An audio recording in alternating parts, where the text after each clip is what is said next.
Michel Lavigne, bonjour. Bonjour. Nous allons parler de jeux et de numérique. Alors déjà, on va décortiquer un petit peu l'objet de notre discussion.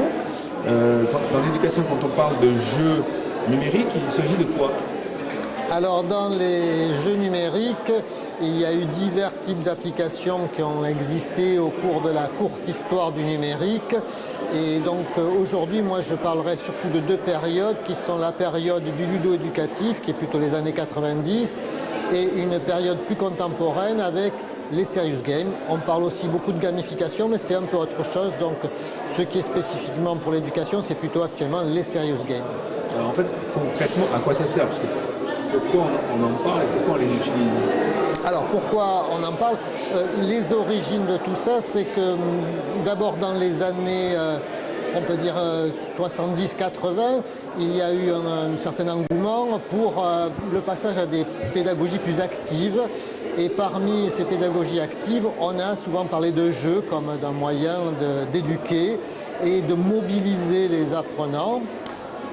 Et de là, en même temps, on s'est rendu compte du succès très important des jeux vidéo parmi les jeunes générations. Donc de là, l'idée de faire des applications spécifiquement ludiques à finalité éducative. Et c'est comme ça qu'est arrivé un peu un raccourci, mais je dirais, est arrivé le ludo-éducatif, lancé par des éditeurs, pour permettre, d'après tout au moins les arguments publicitaires, de permettre aux jeunes d'apprendre en jouant ou en s'amusant. Alors là, il y a une ambiguïté entre les deux termes. Les deux arguments ont été avancés. Dans la réalité, on s'est aperçu, tous les gens qui ont fait des travaux sur les ludo-éducatifs, qu'on ne jouait pas vraiment avec ces programmes-là. Est-ce qu'on peut parler d'efficacité? Est-ce que le chercheur que vous êtes a mesuré l'intérêt en termes d'efficacité pédagogique? Est-ce que les élèves ont plus de résultats en utilisant ce type d'applicatif ou pas? Alors sur le ludo-éducatif, puisqu'on parlait de ça, il n'y a pas d'étude d'ensemble de leur efficacité à ma connaissance et c'est bien dommage. Ce qu'on a constaté, c'est un succès commercial, donc c'est un cadre particulier, le ludo-éducatif. Ces logiciels-là se sont diffusés à une époque où il y avait un peu une remise en question de la façon dont les parents pouvaient juger l'environnement scolaire, et avec une exigence de résultats, plus de compétition. Et donc, ces logiciels sont arrivés en tant que soutien scolaire et non pas vraiment outil éducatif pour les enseignants. Donc, utilisation à domicile pour du travail en autonomie. Alors, je l'ai dit, il n'y a pas d'études d'ensemble sur l'efficacité éducative. Par contre, on sait que donc, ce sont des logiciels destinés à être utilisés en autonomie. Donc là, on peut reprendre ce que l'on sait déjà en général sur les apprentissages en autonomie. En gros, ce que l'on sait, c'est que ça marche bien pour les bons élèves.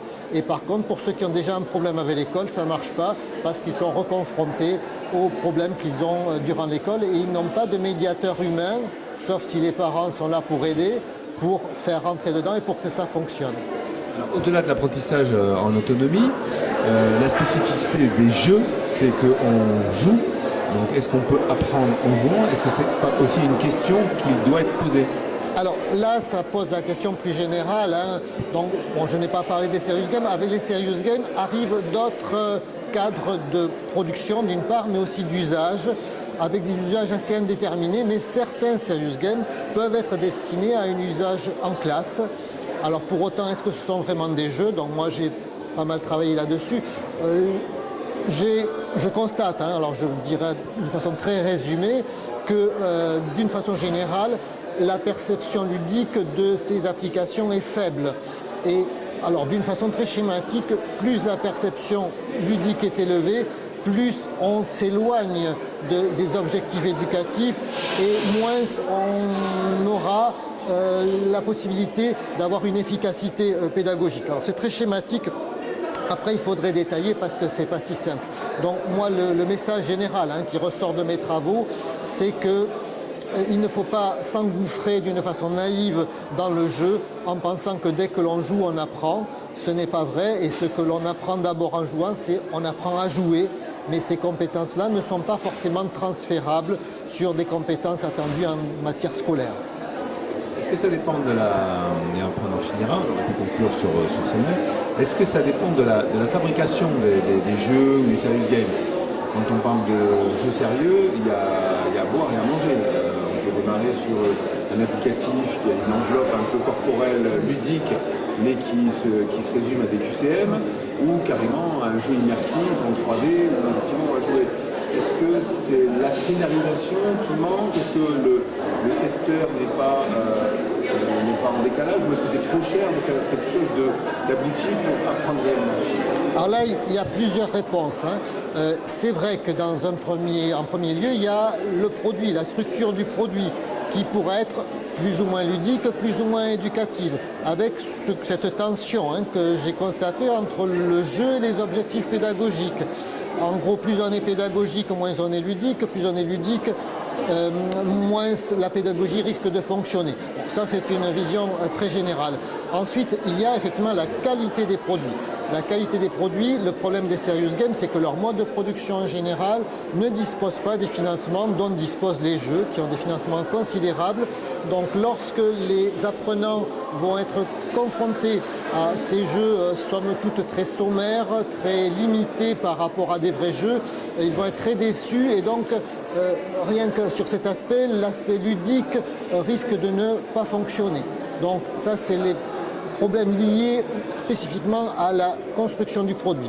Mais ensuite, il y a la façon dont ça va être perçu. Il y a la façon dont on va se positionner par rapport à ces produits. Et donc, ce que l'on constate, c'est que les apprenants sont très divers. Alors, ça, c'est valable aussi par rapport à la pédagogie, mais ça l'est encore plus par rapport au jeu.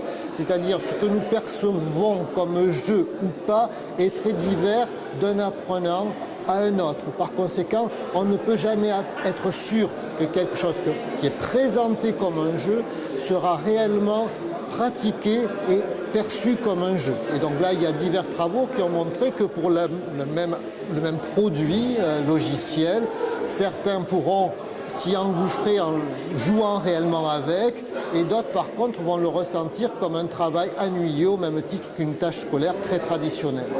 Je sors d'une conférence de M. Jourde, dont je pense à philosophie. Est-ce que dans l'objet même de l'apprentissage, il peut y avoir des différences? Je synthétise, les jets de simulation qui sont là pour apprendre des gestes, répétitifs ou non, je parle à un pilote, je parle d'une simulation médicale, hein, donc des serious games en médecine. Est-ce que c'est la même chose que pouvoir apprendre les concepts de philosophie via un jeu? Est-ce que là, il n'y a pas des limites justement à l'exercice en fonction de ce qu'on veut ou souhaite apprendre à l'apprenant? Alors ça, cette question, elle est très intéressante, c'est un peu le cœur du problème, parce que les serious games se présentent souvent comme une solution universelle du jeu qui, en général, apprend tout en général. En fait, il y a divers types de jeux déjà, donc c'est intéressant de voir quel est le type de jeu que l'on utilise, une simulation, un jeu d'adresse, etc. Et ensuite, quel est l'objectif qu'on appelle sérieux? Est-ce qu'il est pédagogique? Est-ce qu'il est communicationnel? Qu'est-ce qu'on veut apprendre? Alors, si je reprends effectivement la question d'apprendre des gestes physiques, on a des serious games, par exemple, dans la santé, pour la rééducation des membres supérieurs en faisant des gestes par rapport à une caméra, un jeu avec une caméra Kinect. Et donc, le patient, pour se rééduquer, doit faire des gestes répétitifs qui sont très ennuyeux. Pour faciliter cela, on va créer un jeu où le patient, au lieu de faire le geste dans le vide, va devoir attraper des objets et marquer des points. Alors ça, sur le plan de l'efficacité rééducationnelle, c'est forcément efficace. Par contre, après, encore faut-il savoir si le patient a envie de jouer le jeu. Parce que peut-être qu'on va trouver des patients qui vont dire moi je préfère faire mon exercice, même s'il est fastidieux, moi je sais ce que je fais, que de jouer à ce jeu qui me paraît un peu dérisoire, futile. Mais d'autres patients vont accrocher, donc le jeu peut être très efficace et on peut facilement le mesurer. Quand on parle par contre d'éducation en général, là c'est beaucoup plus compliqué, de pédagogie en général, parce que là on va chercher à faire des apprentissages qui seront projetés non pas sur des apprentissages immédiats, ce qu'on appelle des connaissances primaires, mais des connaissances secondaires que l'on va utiliser dans le futur, et donc pour lesquels il faut avoir une réflexion, une distance critique. Et là, le jeu, par son principe même, est souvent beaucoup moins bon, parce que le jeu, il nous met dans l'immersion, dans l'action immédiate, et il ne nous met pas forcément dans le recul et dans la distance critique. quoi de plus de dire sur le sujet? C'est un vaste sujet. Est-ce que c'est encore d'actualité? Parce qu'on a eu quand même une grosse vague ludo-éducative, serious game dans les années 90, début 2000. Aujourd'hui, on parle d'autres choses dans le numérique. Donc pourquoi travailler encore sur le jeu numérique? Est-ce que c'est encore un avenir dans l'éducation ou ailleurs? Alors, il y a des modes. Le numérique, c'est des successions de modes. Donc on peut se caler sur la mode. C'est intéressant de se caler sur la mode parce que quand on se cale sur la mode, on est très entendu, il y a plein de gens qui vous sollicitent. Mais même si les modes passent, les problèmes qui sont posés par la rencontre entre jeu et éducation me paraissent extrêmement intéressants. Porteur aussi de beaucoup de confusion. Alors moi je le constate quand je suis lecteur d'articles scientifiques, je vois beaucoup de confusion par exemple entre pédagogie active et jeu. Alors il y a des points communs, mais ce n'est pas la même chose. Pédagogie active, un travail pratique, c'est de la pédagogie active. Ce n'est pas forcément un jeu. Si par contre la pédagogie devient ludique, c'est autre chose. Et quelquefois, étant trop ludique, elle peut limiter la portée éducative. Ces questions-là, à mon avis, elles sont très importantes pour l'éducation. Elles demeurent et elles resteront importantes même si on les enveloppe avec de nouveaux termes, de nouvelles terminologies, de nouveaux concepts qui ne manqueront pas d'arriver ou pas, mais ces questions-là resteront importantes.